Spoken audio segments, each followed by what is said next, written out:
What if the Bible wasn't born in heaven, but shaped by earth? The question that shouldn't exist. For millions of people around the world, the Bible feels timeless. It is often perceived not as a historical object, but as something eternal, a book that exists beyond human influence, untouched by politics, geography, or time.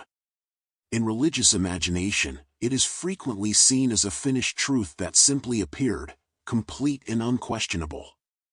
Yet there is a question that feels almost forbidden, a question that quietly unsettles this perception. Where did the Bible actually come from? Not spiritually and not theologically, but historically. Where did it begin as a physical text, written by human hands, shaped by real events, real fears, and real struggles? Who wrote the first words that would later be called sacred, and under what conditions were those words preserved? Who decided which stories would be remembered and which would be forgotten forever? The Bible is the most influential book in human history, shaping civilizations, laws, and moral systems, and precisely for that reason its origin story may be the most important story we rarely stop to examine. Books do not fall from the sky, they are born in specific places, written by specific people, and shaped by survival, loss, exile, power, and hope. The Bible, despite common belief, was not written in one place, by one author, or during one generation. It emerged slowly, painfully, across deserts and empires, ruins and sanctuaries, whispered prayers and political collapse.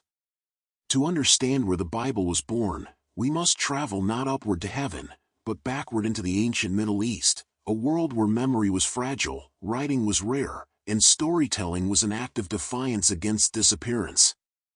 Before the Bible was a book. The first truth that changes everything is simple: the Bible did not begin as a book. For centuries, its stories existed only in spoken form, carried by memory rather than ink, passed from elders to children, from tribes to generations.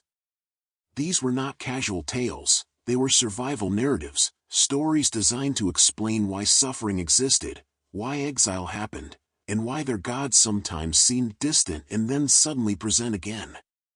In a world without printing presses, paper, or widespread literacy, memory itself was sacred, because if a story was forgotten, it ceased to exist. The earliest biblical narratives, creation, the flood, the journey of Abraham, took shape in a cultural environment already saturated with mythology. The ancient Near East was filled with gods and cosmologies. Babylon spoke of Marduk, Egypt revered Ra and Osiris, Canaan worshipped Baal. Israel did not invent storytelling, instead, it responded to an already myth-filled world. Many biblical stories echoed older myths, but they introduced a radical difference: one God instead of many, moral responsibility instead of divine chaos, and history as meaningful rather than cyclical. While other myths explain how the universe came to be, these stories explain identity, who we are, why we suffer, and why our suffering matters. Long before ink touched parchment, the Bible was already alive as a fragile, evolving, deeply human tradition shaped by memory and necessity. The birthplace, not one land, but many. So where was the Bible born? The honest answer is unsettling, because it refuses simplicity, everywhere and nowhere at the same time. There is no single birthplace, no sacred city where the Bible suddenly appeared in finished form. However, if we trace its earliest written roots, they consistently lead back to the ancient Near East, a volatile region corresponding to modern-day Israel and Palestine, Iraq, Syria, and Egypt. This land was a crossroads of empires, constantly conquered, destroyed, and rebuilt, and it was precisely this instability that forced the Bible into existence. Safe societies rarely write sacred history, but threatened societies do. The earliest written portions of what would become the Hebrew Bible most likely appeared during moments of extreme crisis, particularly during periods of exile. When Jerusalem fell, when the temple was destroyed, and when the population was deported to Babylon, something fundamental changed. Exile strips people of land, power, and certainty, and when land is lost, memory becomes a homeland. When identity is threatened, writing becomes an act of survival. Many scholars believe that large sections of the Old Testament were written or compiled in Babylon, on foreign soil, under the rule of an enemy empire. The Bible, paradoxically, may have been born not in freedom, but in captivity, written as a declaration that despite defeat, exile, and silence, the people still existed, their God still spoke, and their story was not finished. Writing is an act of defiance. Imagine the moment itself.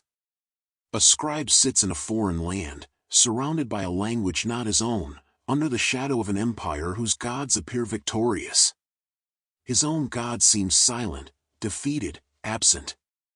And yet, he writes. Not propaganda, not conquest history, but memory. He writes about a God who sides with slaves instead of kings, a God who argues with humans instead of ruling through fear, a God who belongs not to palaces but to wandering people. This alone made the biblical tradition dangerous. In the ancient world, most religions existed to support political power, but the Bible repeatedly questioned kings and authorities. Where other gods demanded endless sacrifice, the biblical God demanded justice, responsibility, and moral action. This was not merely theology, it was rebellion encoded as scripture. By writing their stories, these scribes froze faith in time, allowing it to survive changing empires and collapsing cities. Without exile, there may have been no Bible at all, only fading stories swallowed by history. Many authors, one emerging voice. Another truth that reshapes everything is this: the Bible has no single author. It is a library rather than a book, written by shepherds, priests, poets, kings, prophets, prisoners, and exiles over nearly 1,000 years. These writers did not share the same worldview, political interests, or even the same understanding of God, and their voices often disagree with one another. Yet across this diversity, a single theme gradually emerges, a relentless search for meaning within chaos.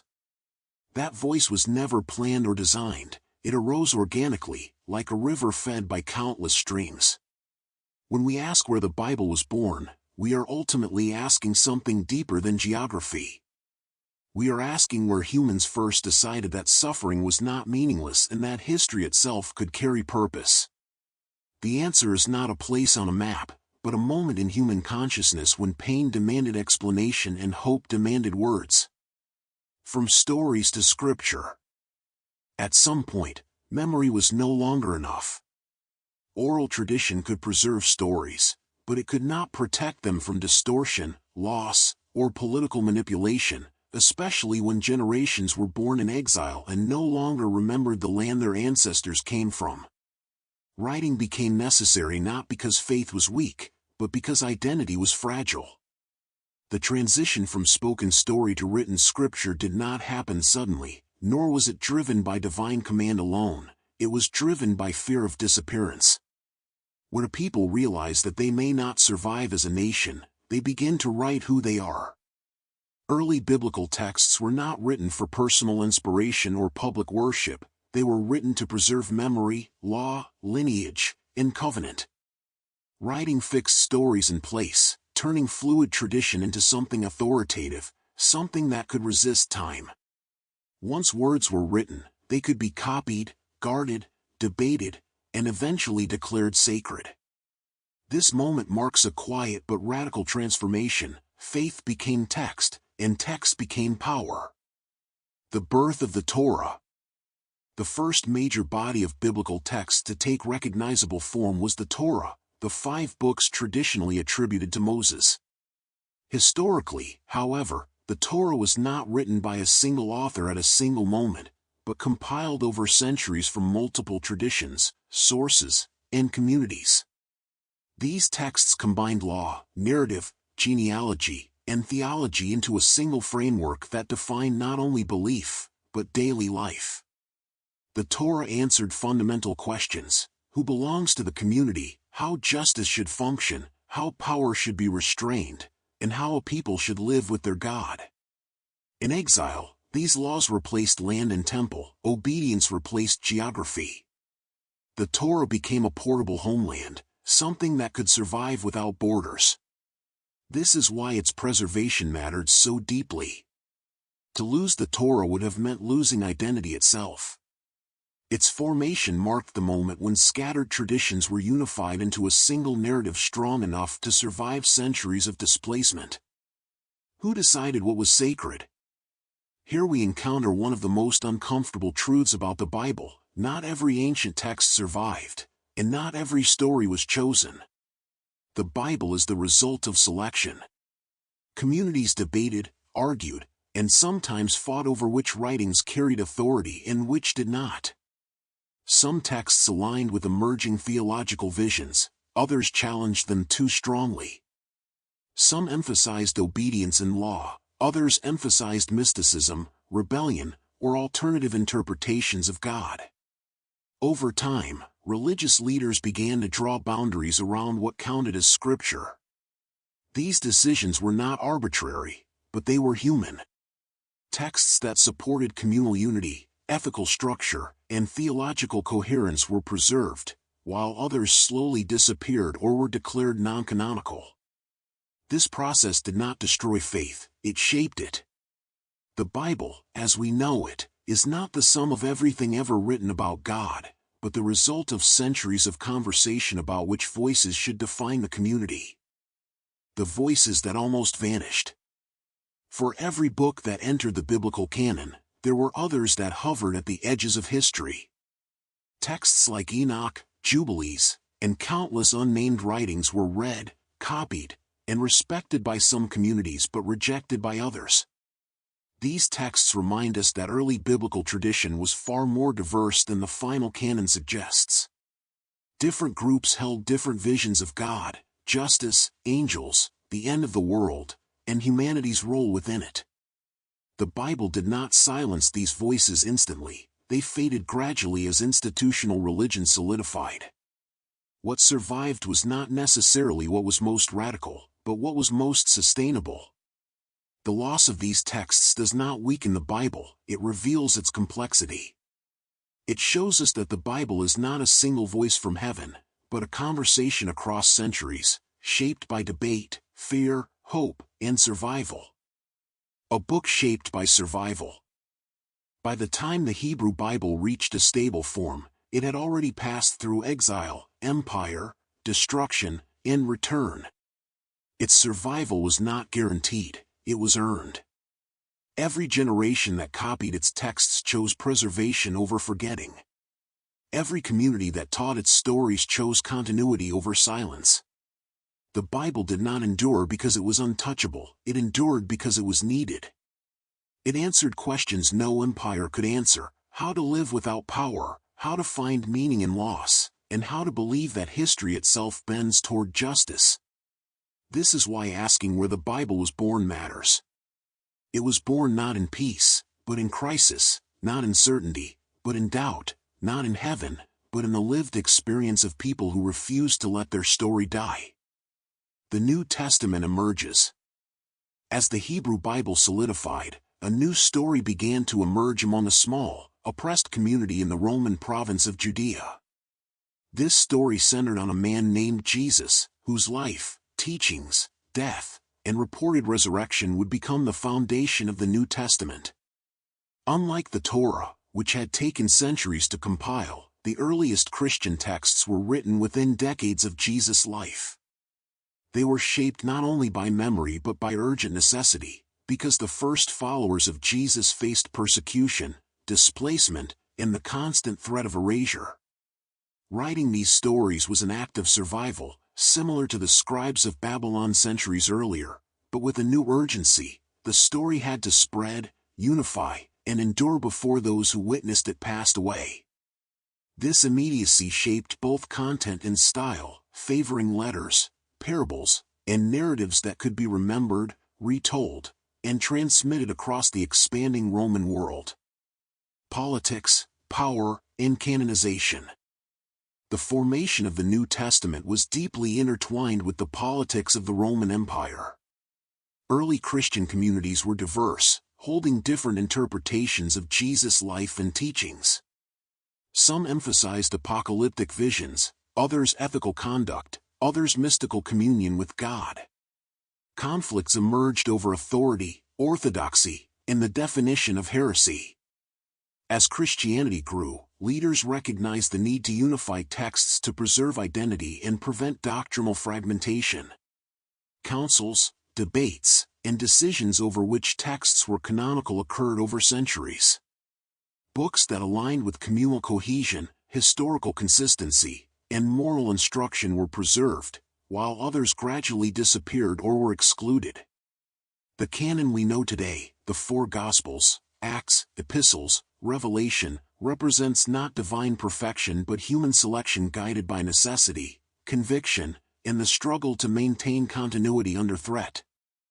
Memory and transmission. Even after texts were canonized, the Bible continued to exist as both a spiritual and physical object dependent on human hands. Monks copied manuscripts in monasteries, traveling scribes transported scrolls across empires, and communities preserved oral interpretations alongside written scripture. Each act of transmission was a reaffirmation of survival. Errors, variations, and local interpretations were inevitable, yet they also enriched the Bible's depth and complexity. Unlike modern texts, which are fixed once printed, the Bible's survival depended on adaptation, care, and devotion. The people who preserved it acted as guardians of identity, history, and hope, ensuring that their stories born in exile, crisis, and displacement, would endure for future generations. The Bible is a human achievement. When we ask where was the Bible born, the answer is not a single city or a single time, but a tapestry of human experience spanning millennia. It was born in deserts and temples, in exiled communities and secret gatherings, in fires, floods, and empires that rose and fell. Its authors were human, fearful, hopeful, creative, and determined to ensure that their story would survive even when everything else was lost. Its survival is both miraculous and deeply human, a testament to the power of memory, writing, and shared identity. The Bible is not merely a divine gift, it is the product of generations who refused to let their world vanish silently. Its origins remind us that sacred texts, while timeless in perception, are ultimately born from human courage, suffering, and the unyielding need to give meaning to life. Reflection. The Bible, in its essence, is both universal and deeply human. Its stories emerged from memory and fear, law and exile, hope and rebellion. Its words are not simply written by one hand or inspired by one moment, but shaped over centuries by countless human experiences. When we hold the Bible, we hold a bridge across time, connecting us to generations who struggled, remembered, and believed that their lives and suffering mattered. Its birth was not a singular event, it was a continuous process, a human endeavor that reflects the resilience, creativity, and spiritual longing of civilizations that refuse to be forgotten. The Bible reminds us that what survives is not always the strongest, but what is most fiercely preserved, most carefully transmitted, and most deeply needed.